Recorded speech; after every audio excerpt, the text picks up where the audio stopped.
Om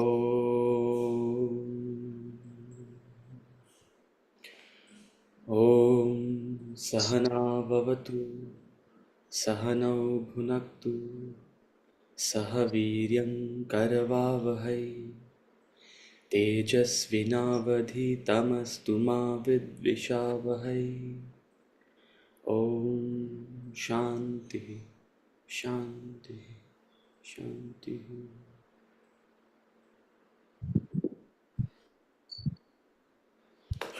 Okay, let's start. So we'll take it off from where we left off. Are there any questions?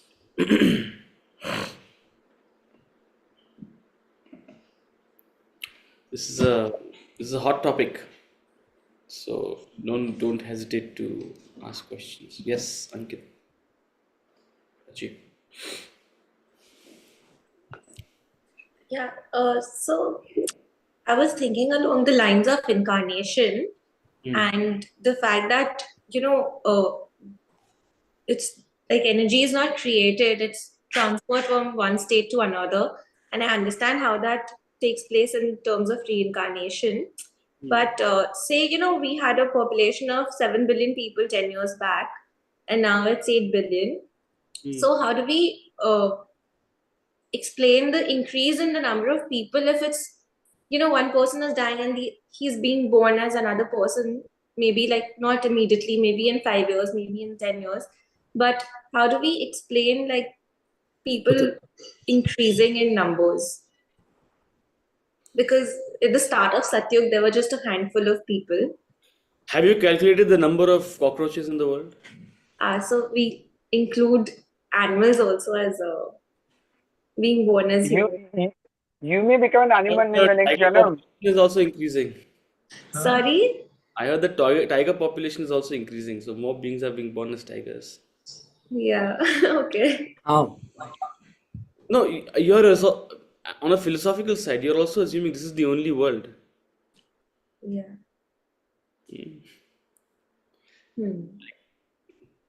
Probabilistically speaking, it's highly unlikely that this is the only habitable planet in this universe.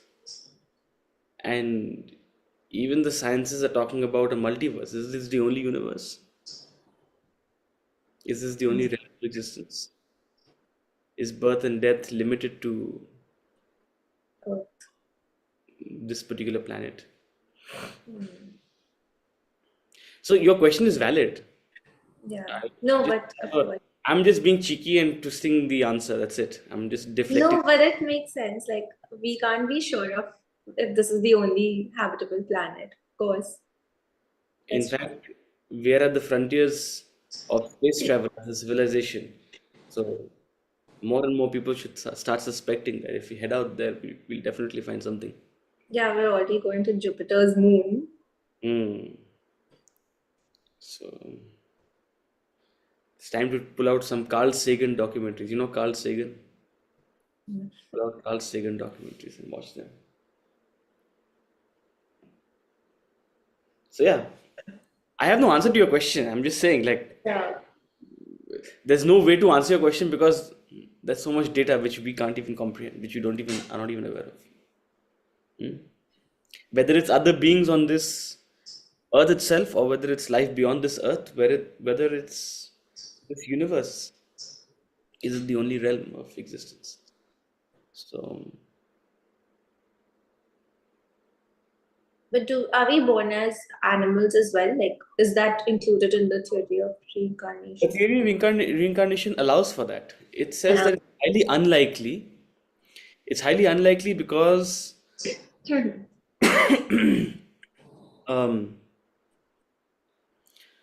if you think of the movement from one incarnation to another being on the basis of your vasanas, of your desires, it's like you go from one place to another based on your desires, right? Think of this life itself. Once you learn something, it's very difficult to unlearn it. Once you become a certain way, it's very difficult to unbecome it. Once you grow into an adult, it's very difficult to become childish again, right? because your thoughts, your desires have coalesced into a form which pushes you towards those adult environments, right? So, so, so once your sort of some quantum of vasanas cross the threshold of a human birth, right? Uh, and again, traditionally we say you take this birth after crores and crores of lifetimes, eons, right? Because a lot of it has been invested from all the time you were a bacteria to a cockroach to a monkey to now. You know, a lot of thought and intent has been cultivated. So it's highly unlikely that you'll fall back, right?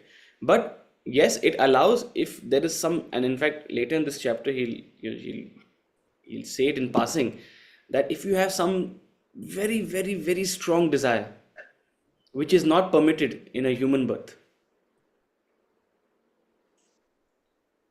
which is not permitted in a human society, in which the environment of a human birth is not conducive for the fulfillment of that desire. So you're pushing yourself, you're pushing your thoughts towards an environment where uh, that will be allowed, right? Suppose you want to be Fly. the example he uses. I'm just going to let it out of the bag. The example he uses, if you want to be if you're a very ferocious and a bloodthirsty person, it's highly unlikely that that's the only desire. But if you're incredibly obsessed with that thought, and there are some, you know, imagine a serial killer or something. It says chances are you'll be reincarnated as an animal, like a ferocious carnivorous animal. Hmm? Who knows? Who knows? As far as the theory is concerned, it allows for that. So while the theory says that it's unlikely, but it's possible. Now, the extent to which this is done to cultivate fear in the minds of people, I don't know. Uh, See, why turn ferocious? Whenever I see someone who's craving for love and attention, you know what I tell them? Say, Want a puppy. stop craving for love and attention. You'll be born as a puppy, as a Shih Tzu. People come to my house and they fall head over heels over my Shih Tzu. All over the world, he has fans. People think it's a great thing. Oh, how lucky! I say it's so sad. Imagine best thing about your life is just falling back on your, belly up and someone rubbing your belly. If that's all life for you, and you think it's cute, but after a point, if you think philosophically, it's you know, I hope it gets enough love and attention so it can move ahead in its journey of life, right? So yeah, so it does allow for reincarnation into other species, but it's highly unlikely because even graduating from one species to another is difficult. It takes a lot of iterations, as they say. That's why they say to get a human birth is, I mean, you put a lot of work into it. Yeah, because what does a cow do to move up? Like, because they Correct. have a set, they don't have that choice of free will or At the same time, in this, and this is what also explains our respect for animals in this tradition. And you'll see many sages have animals associated with them in their lives. Like for example, Ramana Maharishi had a cow. You know, Ramana Maharishi had a cow um, who would just be around him.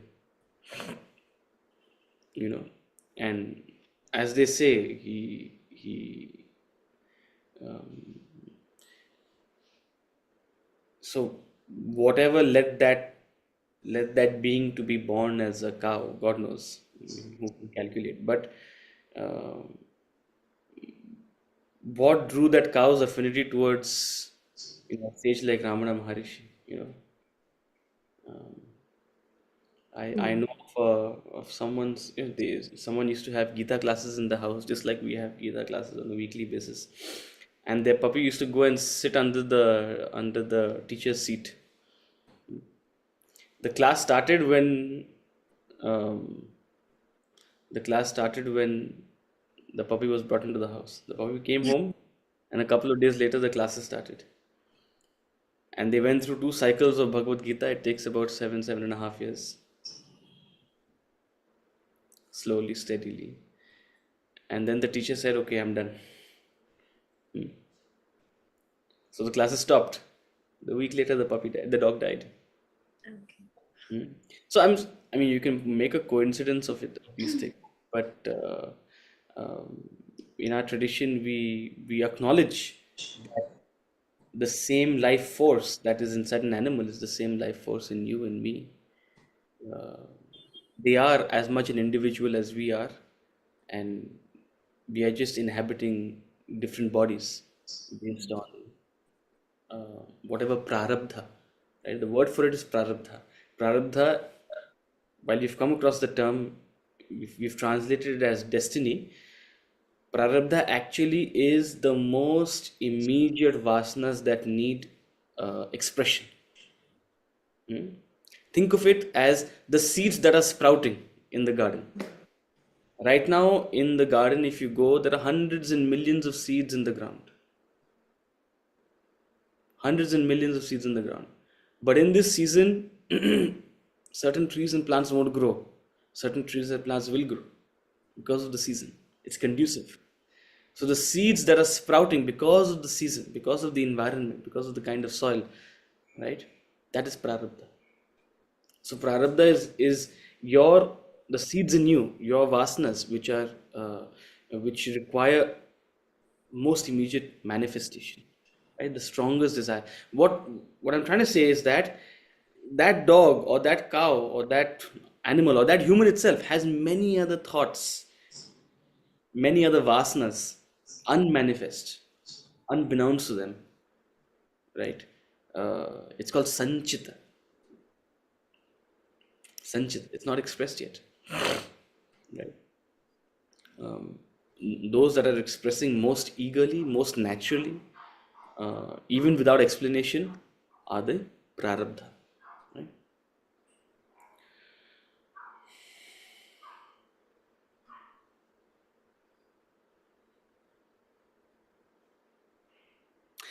And I think a lot about all of this, because ultimately, see, people find solace in theories. Give me some way to explain this thing. Chalo, I've given you a way to explain it. You're very happy. Okay, I'm satisfied. And some people are not satisfied. I can see Ankit is looking very suspiciously while Prati is asking the question. Ankit is very suspiciously looking. I don't buy all of this. So some people are satisfied with the answers. Some people are not satisfied. I like to fall into that category, right? There's a third category, which I actually truly want to fall into, right? And it's only these are the first lines of the first class of my course in the ashram. The first lines by Swamiji in the first class of my course in the ashram. I don't know if it's a coincidence. We were starting the Mundaka Upanishad. It's an Upanishad, one of the principal Upanishads, Mundaka Upanishad. And actually, it doesn't fall into one of the principal 11, but it's among the, say, famous 15 or famous 20 Upanishads. The first line was, all theories exist to pacify the mind.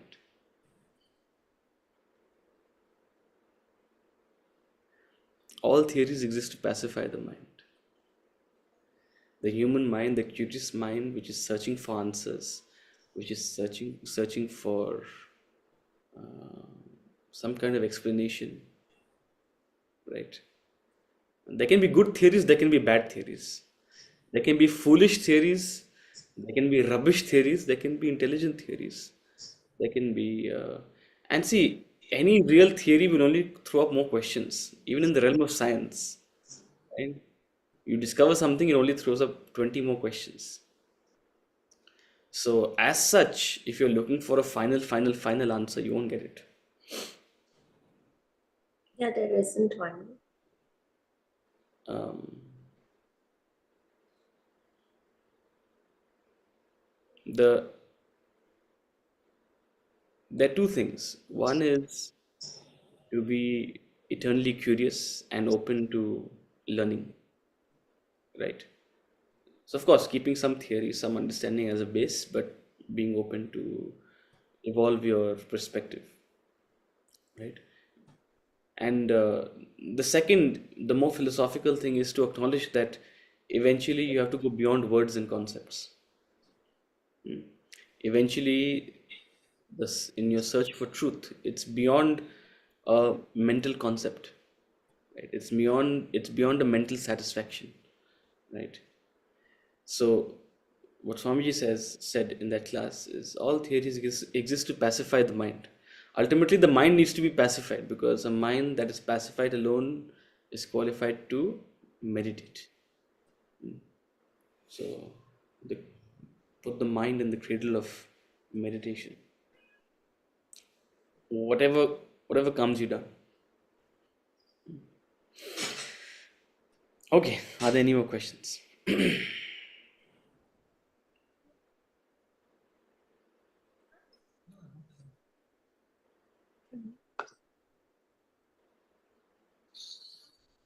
Okay. Ankit has a Okay. Yeah.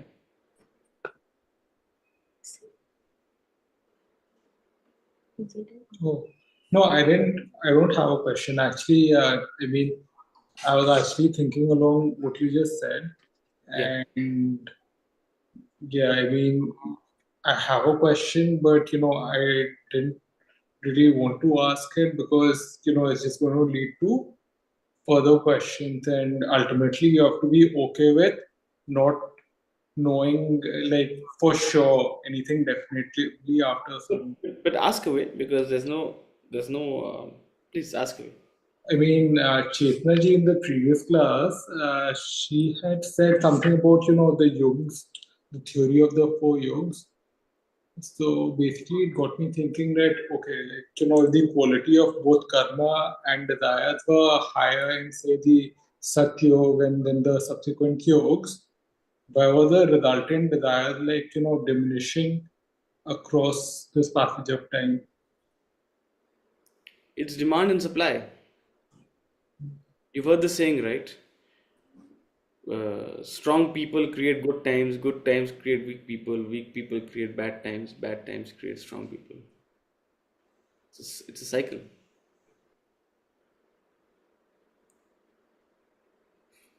A sense of scarcity creates people create wealth creates uh, two or three generations which eventually become complacency leads to a downfall of a.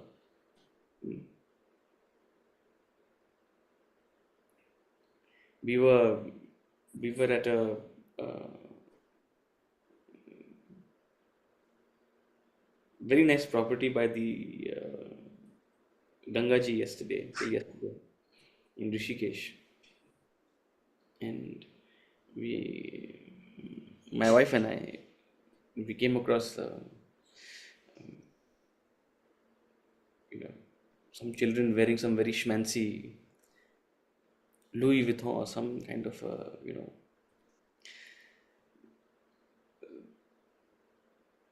now we are suddenly reaching that age, when we're not quite old, but we're already remarking on young children. No, हमारे समय में तो ऐसा कुछ नहीं था, like we heard all our parents saying all these years, becoming slightly old too quick. But I'm not commenting for or against, but it's worth thinking about it, right? What does wealth and what does uh, access to certain comforts do psychologically, and not to judge anyone else. I mean, we're looking from our own lives itself. A lot of us, particularly in this country right now, we are going through a generation where, say, the previous 2 3 generations, of course, the previous many generations have struggled a lot for various reasons. The last two generations have been on a really upward swing because of, and now sort of there's a layer. Earlier in India there were maybe 20, 30 families which were extremely wealthy. Now there are maybe I don't know 100,000 families which are reaching that stage where they have enough wealth. What does it do to the next generation psychologically? It's a question worth asking. What amenities do you allow? What restraint do you follow? Because the first thing that happens with new money, hmm, with new money is a sense of indulgence. It's a sense of splurging. It's a sense of what we say dikhawa. आप दिखाना चाहते हो, right? Um, I think the most at least the best, most incredible house I have been to. Beautiful architecture in the heart of Delhi. Property must be at least 100 Cs, 100 crores, 100 Cs. It's not new money. It's a couple of generations old. And the lady of that house is always very simply dressed.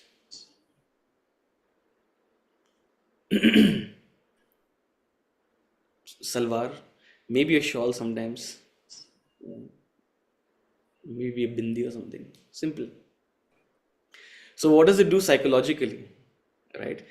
Because there are cycles, and it passes through a cycle where um,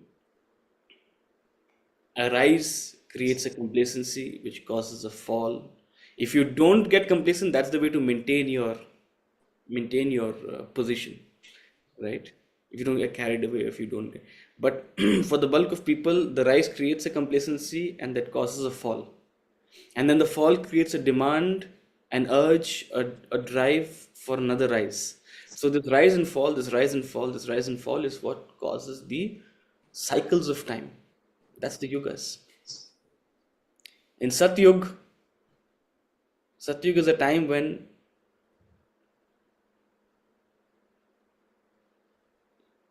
you've taken peace for granted because it's so peaceful. थोड़ा तो मजा करते हैं,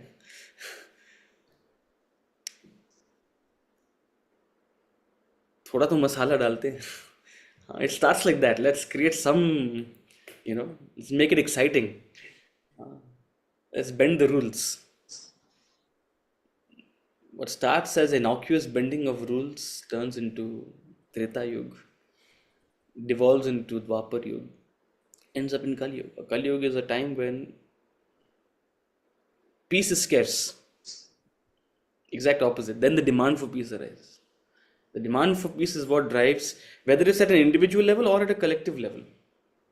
Whether at an individual level, at your rock bottom, you sit back and tell yourself, enough. Now I need to push myself to becoming better, right? Or at a collective level, an entire country or a nation will say, okay, enough. Now it's the time to pick ourselves up and think of what Japan did after World War II. Collectively, they picked themselves up and, right?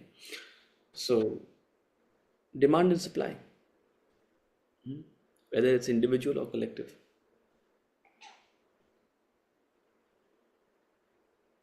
So, what does Kali Yuga actually do to the desires of a person? Initially, yeah, there'll be indulgence, but that indulgence will lead to suffering. So, collectively, there'll be a desire for growth, there'll be a desire for improvement, there'll be a desire for peace, there'll be a desire for some kind of solution. Again, it's the force of desires which are forcing people to create a better world, to reincarnate into a better environment, right? Does that make sense? Yeah. Did that spark more questions? Sure, it will, but or rather, like more length of thought. More length of thought. Hmm. Yeah. I mean, like to be a little optimistic, and I like to think that the world is like gradually getting better. and the theory of the yoga is sort of Yeah, right. see, the world is getting better, and you're absolutely right. But also, it's like the stock market, right? It, so there's Yes. ups and downs, but in an upward trend, Hmm. right? Some may argue that the world in 2016 was much better than the world in 2024. We didn't have Israel-Gaza war. We didn't have this market sudden volatility. We didn't have, of course, that had its own challenges, but everything was looking hunky-dory in 16. 16 to 20 was golden years before COVID hit. Mm. So we've gone through a little bit of a blip, but 24 is still better than 2000 or 2008 financial crisis. Right? So, you know, visually, if you want to think of the world, whether there's a stock market graph or there's another visual which talks about how the world is actually moving forward rather than upward. This imagery of the world moving forward. So while it is cyclical, but it's also moving forward. So it's like a conical, it's like a spring. What's a spring? If you take apart a spring, it's circular. It's got this circular sort of, but actually each circle is sort of a little height of the other, right? And if you want to get more philosophical, it's actually a conical string. Means the circles are becoming smaller. It's tapering to a point. It's moving towards a singularity, as it were, right?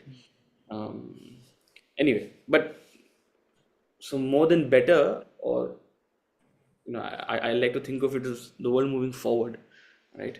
It's not that you're quite having a deja vu, but yeah, there are cycles in this sort of forward motion of the world.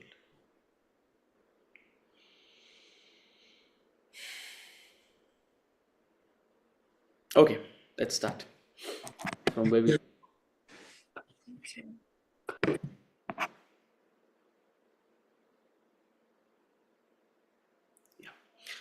Um,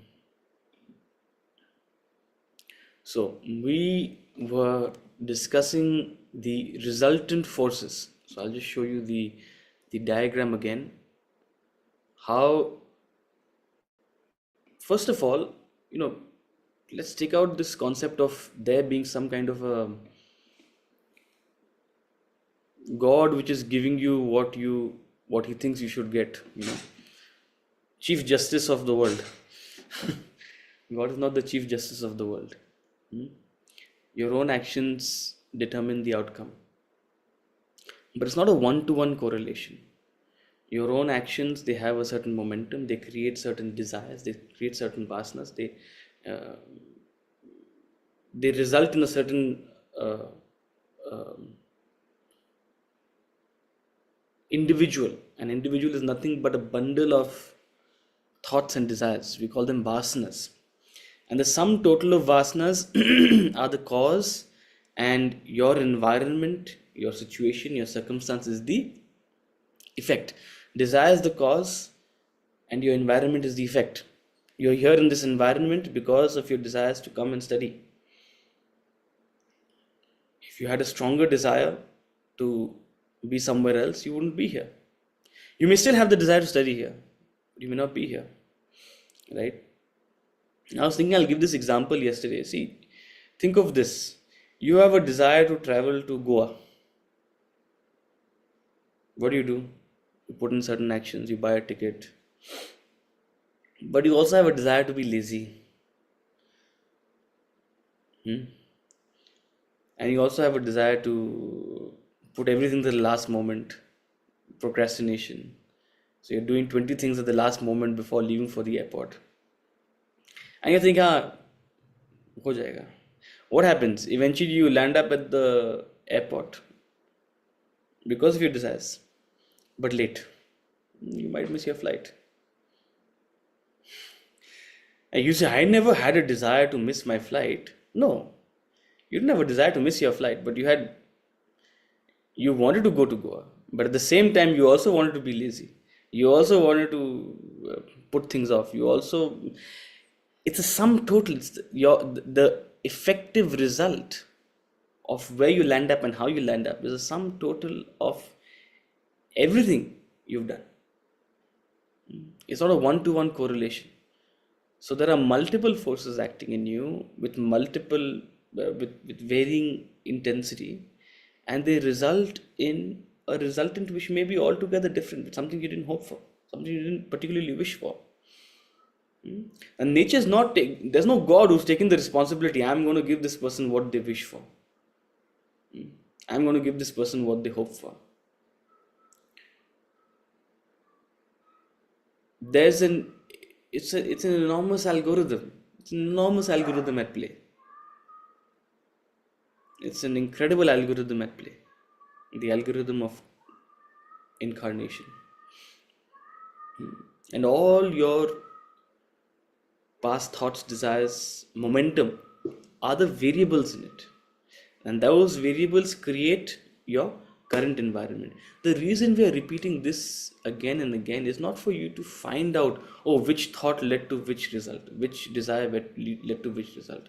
Not for you to sit and ponder about, mera bhagya kya hai, right? But for you to develop a spirit of surrender to the past, because the past has already happened. A past version of you has already put in that effort, which has resulted in this. Take responsibility for it. That's it. And understand you are creating the future going forward. So people get so obsessed with karma, and they develop all sorts of other theories, and they get obsessed with the past. The purpose of the law of karma is to free you from the past.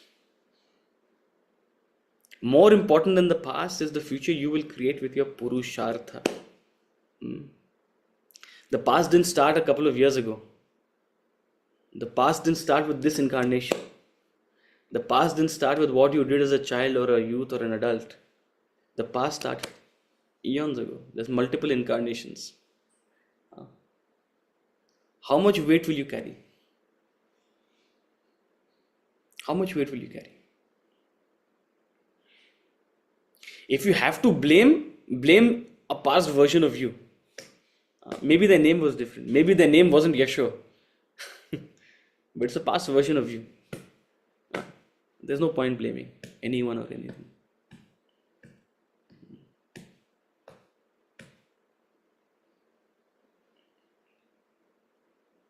So, this concept of a resultant desire is what lands you in an environment of your choosing, of your collective choosing.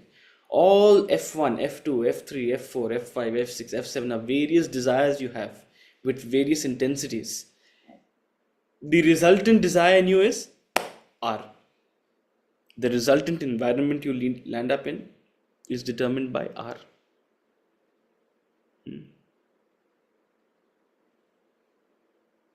So you can't fully explain it. You can't fully make sense of it. See, again, another philosophical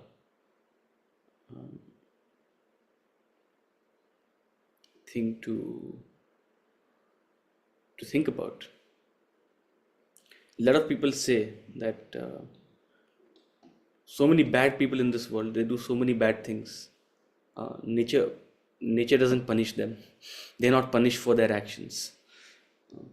So many good people who do so many good things, but bad things keep happening to them. First of all, I hope you've gotten out of the picture that there's some judge who is sitting and punishing and who is sitting and rewarding. Right?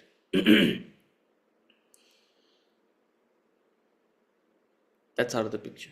Secondly, the more forces you have, the more desires you have, the more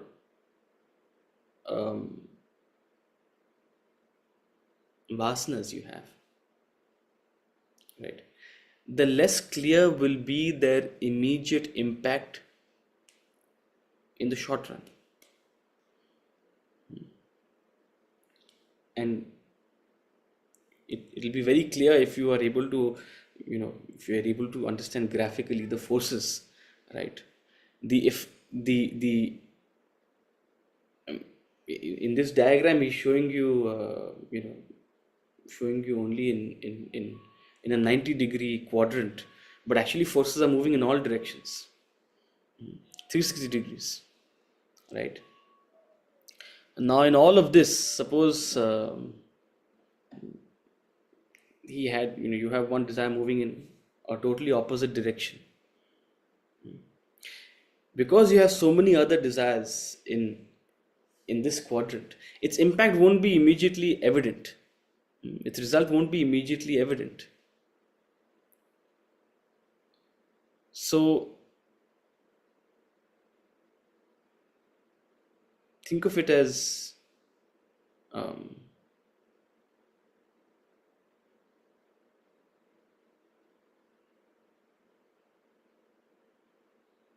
seed that takes time to germinate. Or if you have to think of it from a um, sort of industrial perspective, it's waiting its turn for production. That there's too much of a backlog. There's too many other desires that need to be first sort of flushed out, right? There's too many other vasanas which need to be sort of fully manifested, or that are sort of taking precedence. So if you have too many desires, the impact, the immediate effect of, say, a certain, say, set of actions, or a certain set of uh, um, you know thoughts will not be immediately visible.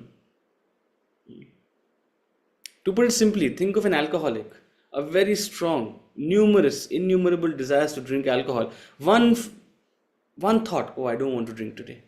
What will happen? They really need to put in a lot of work before they can overcome the other numerous desires for drinking and recreation, right? But if a certain action has an immediate impact, has an immediate visible correlatable impact, it actually means the number of desires is less.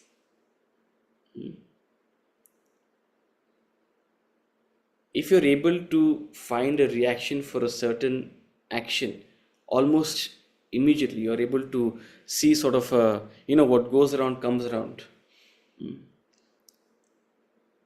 If nature is able to sort of land you in a certain environment almost immediately, it only means that the number of desires you're entertaining your number of vasanas is very less. The point I'm trying to make is, the more spiritually evolved you are, see, it's called the law of manifestation, what is fancily called manifestation, right? You manifest it. If you have too many vasanas, manifestation will not happen easily. It'll require a lot of effort. But the more spiritually evolved you are, it comes in the Bhagavad Gita, right? One who evolves spiritually, they think something and it happens. The world functions at their beck and call, it's at their command. So, for most of us, whether we are bad people, but still good things keep happening, because it's a momentum of the past. There's a lot of other maybe good that they have done, or vasanas they have accumulated, that eventually the books will add up, don't worry. Or even people who are struggling but they are good people, there's a lot of past momentum that the impact of their current activities are not quite adding up, right? But the more you surrender and sort of shed vasanas, the more you evolve spiritually, the impact of your actions, the correlation is much quicker, right? So something worth thinking about. Again, there's no way to mathematically prove these things, right? But it's something worth worth thinking about, and that's where that law of manifestation comes from, right? You're putting consistent effort in one direction, you're putting consistent thought in one direction, and that's the kind of environment you create for yourself, right? So against all odds, don't worry about what's happened in the past, but think about what push you want to give yourself in the future, right? That push will create a certain impact, and the stronger that push, the stronger that impact. It might take some time, but it's a matter of time, right? So he's just going to explain this theory of parallelograms, what we've been talking about. So we'll just hear him out till the end. Yeah. The parallelogram law of forces in physics explains this phenomena. Consider an object free to move in all directions. Two equal forces act upon it. One force horizontally, the other vertically. The object will then move neither horizontally or vertically, but diagonally. There is no force operating diagonally, yet the object moves in that direction. The force that drives the object along the diagonal position is called the resultant. The resultant force is the effect of both the forces. Let more forces be applied on the object. Several forces of varying strength and direction. Then the resultant would be the total effect of all those forces. And that resultant force will be different from only the vertical and the horizontal acting. Here again, the resultant force may not be in the direction of any one of the forces acting upon it. Yet the object will move in that direction. The same phenomena takes place in your life. Your life is ordered by your resultant desire, the total effect of all your desires. Innumerable desires operate in you. Each has its own strength and direction, but you will move in the direction of your resultant desire, which may not be in the direction of any one of your desires. That should explain why your life may not always be in line with any particular desire. That is the law of life which applies to every individual throughout the world. So that was an explanation of the resultant desire, right? So you are not moving from experience to experience simply based on one particular desire, but actually a resultant of all your desires. And each desire has a direction and an intensity. The more intensely you want something, the more immediate perhaps its effect, or the stronger its influence on the resultant, right? So that also explains perhaps why what we call prarabdha is the strongest and most immediate sort of manifestation necessary, because perhaps they are the desires with the most strongest intensity, like contributing towards your resulting destiny. Yeah. Now, besides this concept of sort of a resulting desire, when we think of reincarnation, what exactly is being reincarnated, right? We've often talked about how an individual is a combination of spirit plus matter. You are the Atman enveloped by material layers of your individuality. Your Atman is the same as my Atman is the same as the all pervading Brahman. It's that all pervading consciousness. You and I are one at the level of the Atman. The way you and I differ is at the level of our physical and subtle bodies. Our gross and subtle bodies vary, but the Atman in us is one and the same. But anyway, coming back, what is it that is reincarnating? Is it the Atman that's reincarnating? Because often we say, oh, when someone passes, we say, oh, उनकी आत्मा को शांति मिले. अरे भाई, आत्मा को शांति नहीं चाहिए. आत्मा के पास शांति है. आत्मा सुशांत है. आत्मा को शांति नहीं चाहिए, उनके सूक्ष्म शरीर को शांति चाहिए जी. Right? It's the subtle body which is hopping from one place to another. In fact, your current incarnation also. Who are you? What are you? Right now, you are the Atman enveloped by a subtle body. Right? A subtle body is your vasanas, your thought stuff, your desires. And those desires are inhabiting a physical body.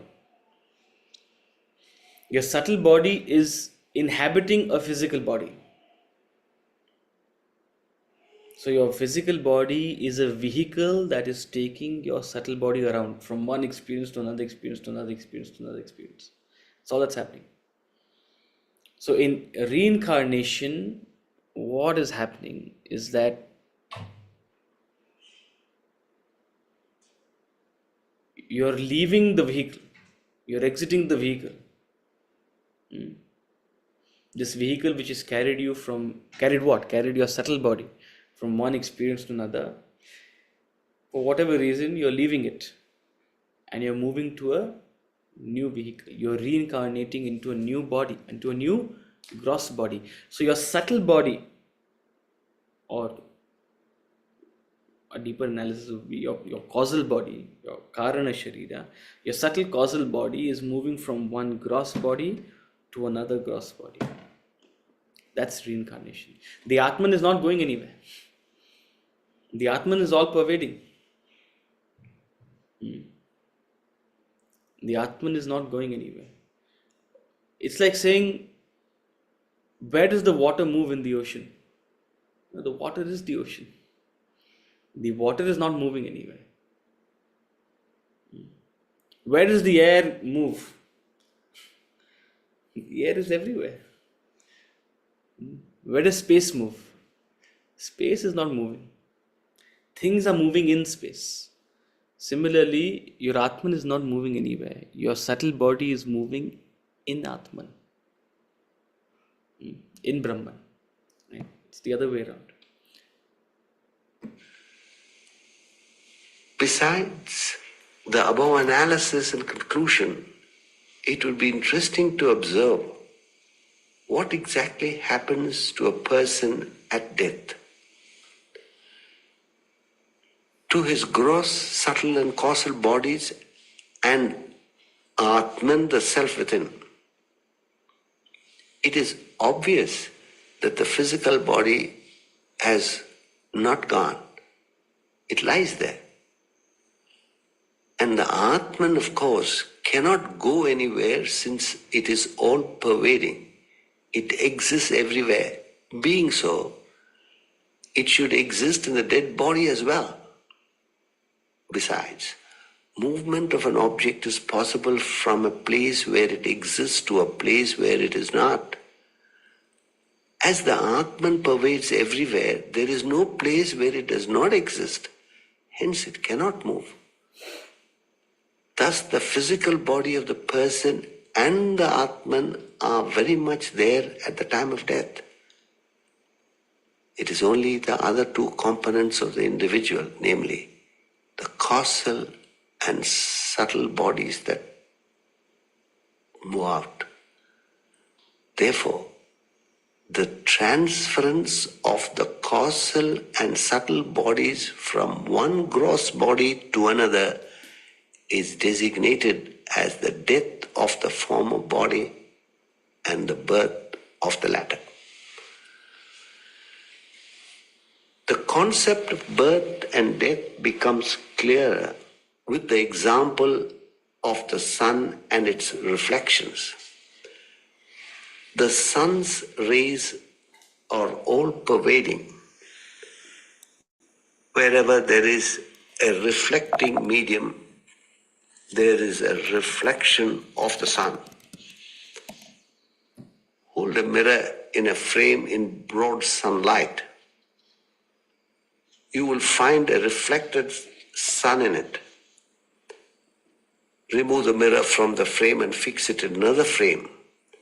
Instantly, the reflected sun in the first frame vanishes and appears in the second.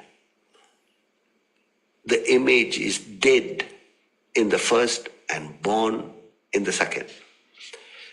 The reflected sun moves from one to the other, brought about by the transference of the mirror. Equate the example of the phenomena of birth and death. The sun above represents the Atman. Its all-pervading rays would then be the pure consciousness everywhere. The frame would be the gross body. The glass and the reflecting material composing the mirror would represent the subtle and causal bodies respectively. The Atman functioning through these bodies projects the individual. Thus, the transference of the subtle and causal bodies from one gross body to another determines the death and birth of the individual. Until the vasanas, desires get completely exhausted, the causal and subtle bodies eliminated, the cycle of birth and death will continue for him. The moment the vasanas, desires are eradicated, the individuality is dissolved. His cycle of birth and death ends. He attains spiritual enlightenment. So the cycle of birth and death is happening due to the momentum of your vasanas, of your desires. Desires are the prime mover from one experience to another. Death is nothing but another change, another experience. And what is happening through the experience of death? Your subtle body is simply changing its address and its dress. So, as Shivendra Nagarji says, death is a change of dress and address. Quite literally. Chapter 2, verse 22 of the Bhagavad Gita. Go look it up. Chapter 2 is perhaps the most philosophical chapter of the Bhagavad Gita. He gives out all the secrets in the beginning only. Chapter 2, verse 22. Vasamsi jirnani yatha vihaya navani grinnati naro parani tatha sharirani vihaya jirnani anyatmi samyati navani dehi. As a person sheds off clothes and puts on new ones, so too your subtle body sheds the gross body and takes up a new one. That's reincarnation. And this change, this constant movement, this reincarnation will continue until and unless you have desires. Now think about it. You are living through life, you're exhausting desires, you're cultivating many more desires. What happens? You reach old age, time to say bye-bye. For most of us, unfortunately, some go untimely at a younger age, but the majority of the population will go at a certain old age. Now, when time has come to say bye-bye, it's not that you are empty, it's not that you are vacuous. You have so many unfulfilled desires. In fact, in old age, we're sitting and thinking, oh, I wish I did that. Oh, I wish, if I could go back 40 years and change this. I don't know what old people do. I'm not old yet.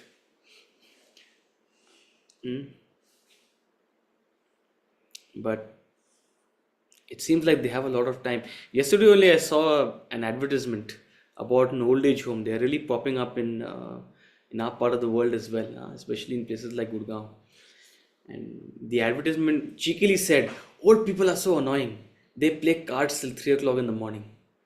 It was an advertisement to old people. Come stay with us. We'll give you a community of other old people. and you can play cards till 3 o'clock in the morning. So it seems like what people have a lot of time to. So what do? They think, they reminisce about the past, perhaps. So what are you doing?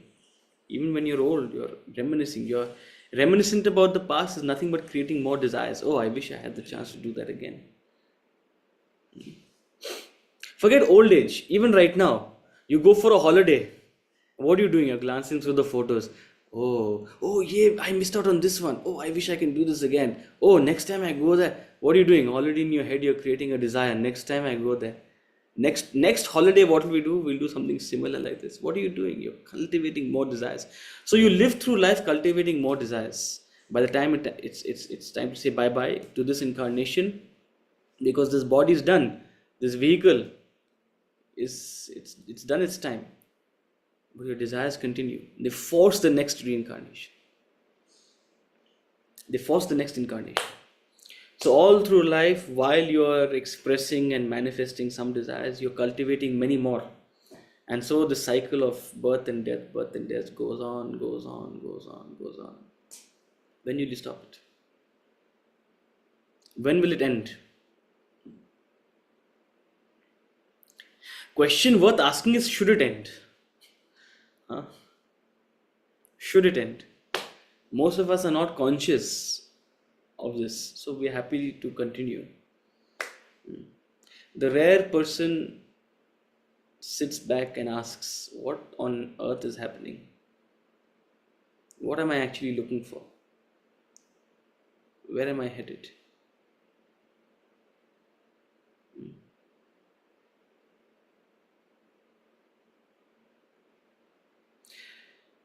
So when you ask these questions and you step into the spiritual path, the spiritual journey is nothing but becoming more conscious as you live through life, in order to simply exhaust your desires but not cultivate anymore.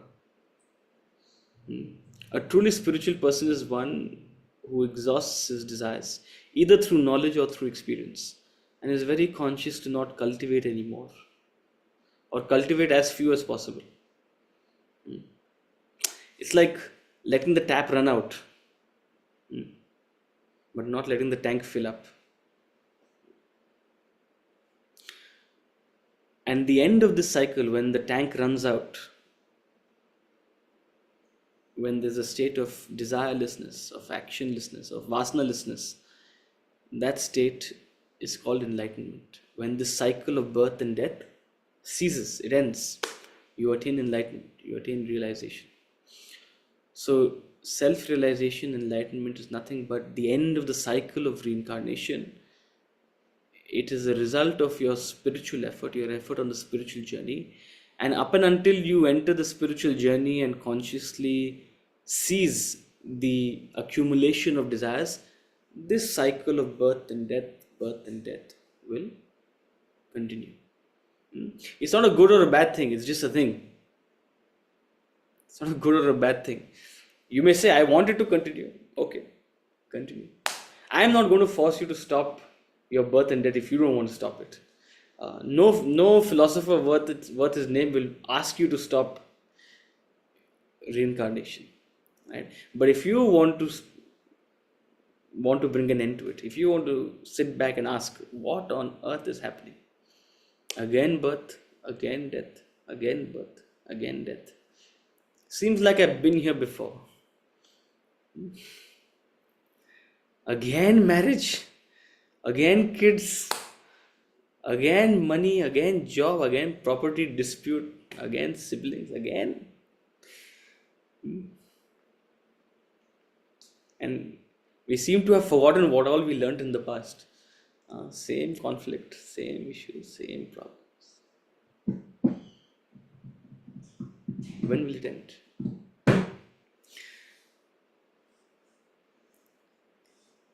Enlightenment.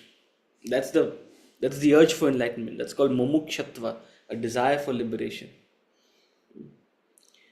So it's only a see that's the role the theory of reincarnation serves. The theory of reincarnation doesn't serve the purpose of adding up your past and finding out, oh, what has led you to this incarnation, what has led you to this fate. What has led you to this destiny? Or why do I deserve this? That's not the purpose of reincarnation. The purpose of reincarnation is to infuse in you, is to invoke in you that spiritual thought. What on earth am I looking for? Where is it that I'm headed? Before this, you've had innumerable lives where you've been dealt a good hand. Huh? It's like you're playing multiple rounds of cards. Sometimes you've been dealt a good hand, sometimes you've been dealt a bad hand. Doesn't matter. One particular hand doesn't matter.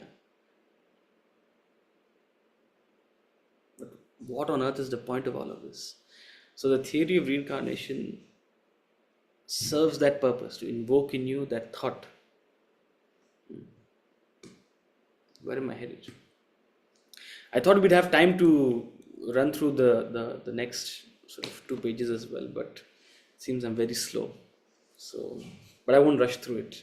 The more we spend on this topic, the better, right? It's at the very core of the Vedantic tradition of this philosophy. So we'll come back to it. We'll complete this section in the next class. Come back with questions. Don't feel shy. I'm happy to answer any questions, or to the best of our abilities address them, right? And don't worry about the further questions they'll create, right? So we'll see you again on Wednesday, and we'll hopefully conclude this chapter.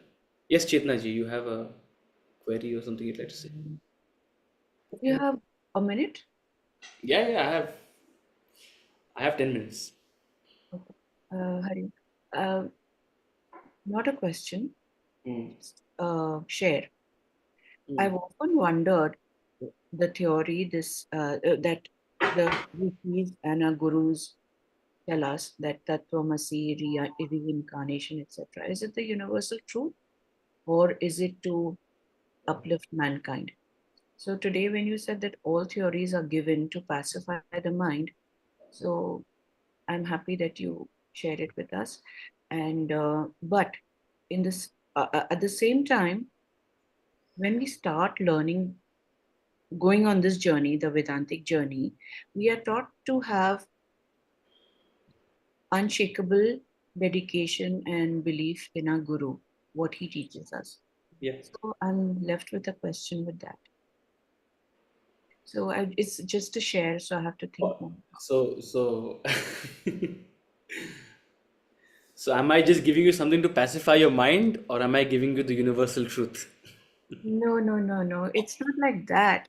I just have to reconcile both the theories in my mind now. That's what I'm trying to tell you. Yeah, and that's a good problem to have. Okay, because surrender and um, curiosity go hand in hand. They almost seem paradoxical, right? But actually, they're not. Surrender is not belief. Surrender is a um,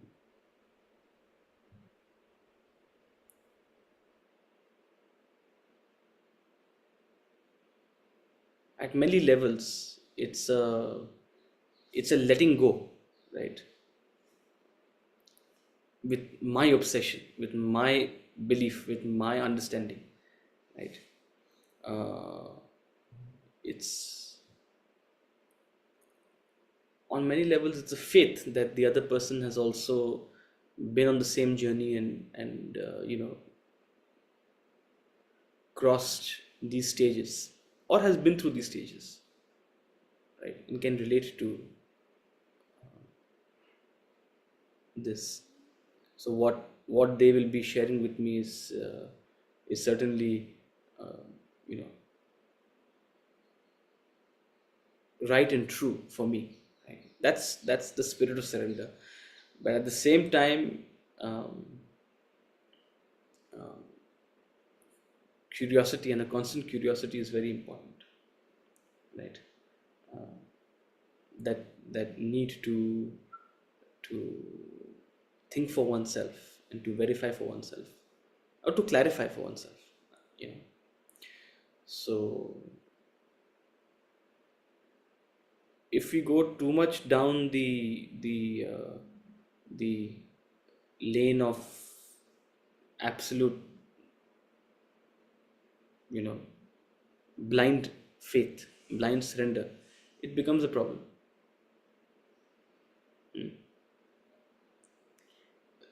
Not because anyone wants to do wrong, right?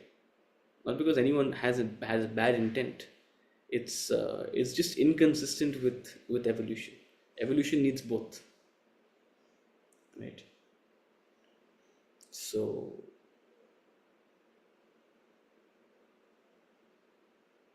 at the same time, we all need a theory to live by. We all need a mental worldview to live by, right?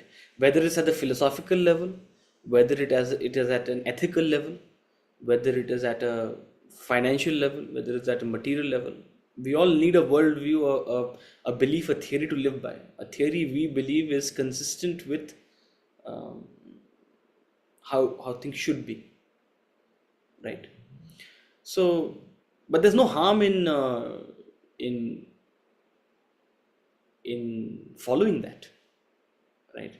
So the theory of reincarnation, you ought to, after your due study and investigation into it, verification into it, make it part of your worldview. Means uh, it should inform the way in which you say follow certain practices. It should inform the way in which you make certain decisions. It should inform the way in which you philosophically look at life. But at the same time, at the back of your mind, you understand it's a theory, right? It's not this. It's not something beyond question, right? An acknowledgement of the fact that this truth, this universal truth that we are looking for, is beyond words and concepts, right? Yes, this may be a very accurate theory.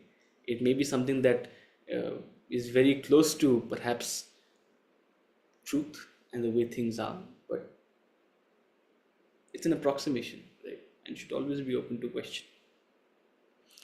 So surrender and curiosity go hand in hand.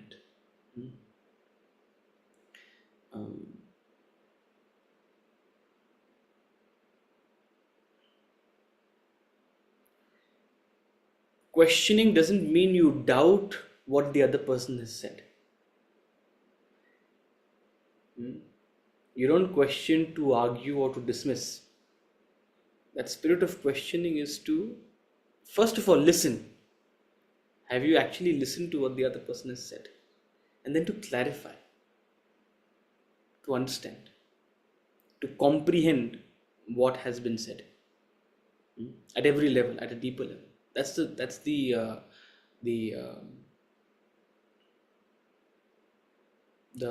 spirit of questioning in a student. After that, if it sufficiently qualifies, your threshold of reason, adopt it, make it your worldview, make it something you live by, make it something you truly follow at a core, as a core belief, right? Because it's important to have some of these sort of core beliefs, otherwise we won't be able to live.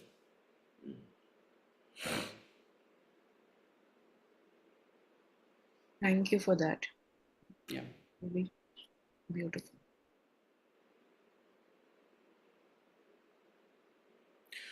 Okay, we'll see you on Wednesday. Hari Om, thank you so much, and we'll continue into the afternoon. Hari Om. Thank you.